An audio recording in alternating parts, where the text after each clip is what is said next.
Before diving into the periodic table, it helps to answer a foundational question.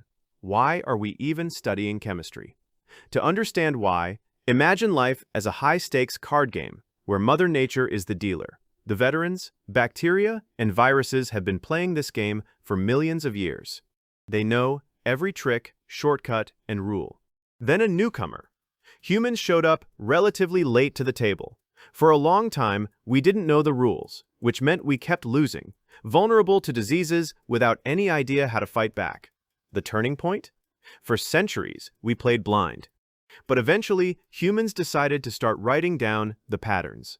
We observed, tested, and cracked the code of how matter behaves. It took hundreds of years of hard work, but we finally built a master rulebook. That rulebook is chemistry, and its ultimate cheat sheet is the periodic table.